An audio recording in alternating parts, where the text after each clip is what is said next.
মালদার মুসলিম ইনস্টিটিউট থেকে বাজানো হবে সাইরেন। মালদা শহরের মুসলিম ইনস্টিটিউট থেকেই সেই দ্বিতীয় বিশ্বযুদ্ধের সময় বাজানো হয়েছিল সাইরেন।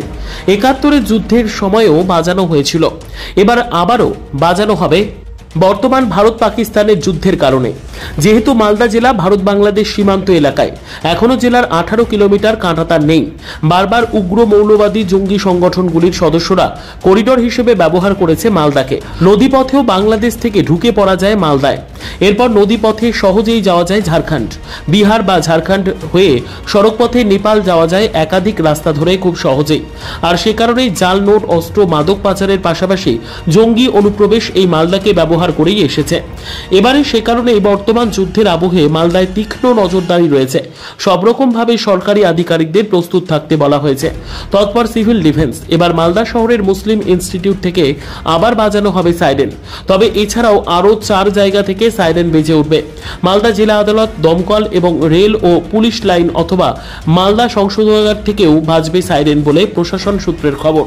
এই সাইরেনটা আপনার দ্বিতীয় বিশ্বযুদ্ধের সময় থেকে আছে। দ্বিতীয় বিশ্বযুদ্ধের সময় যখন জাপানি প্লেনগুলো দেখা যেত তখন এই সাইরেন বাজত। 1939 সাল থেকে এখানে আছে। মাঝে কিছুদিন 10-15 বছর বন্ধ ছিল। আবার প্রতিবেশী দেশের সঙ্গে সংঘাতের দরুন আবার এটাকে রিপেয়ারিং করা হলো, রিপেয়ারিং করে আবার এখানে বসানো হলো। কী নিয়মে হবে এটা কি জানিয়ে? সরকারি নিয়মে হবে। সরকারি নিয়মে সেই কোনো বিপদ সংকেত যদি দেখা যায় সেই সময় এই সাইরেনটা বাজাবে। ওদের ডিপার্টমেন্টের লোক হয়েছে, ওরাই করবে অপারেট, ওরাই অপারেট করবে আর ওনারাই সম্পূর্ণ পরিচালনা করবেন। আপনার নাম পরিচয়?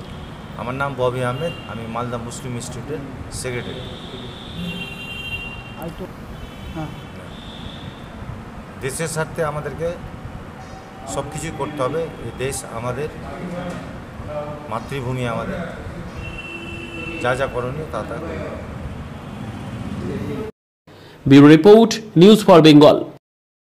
This channel does not promote or encourage any illegal activities.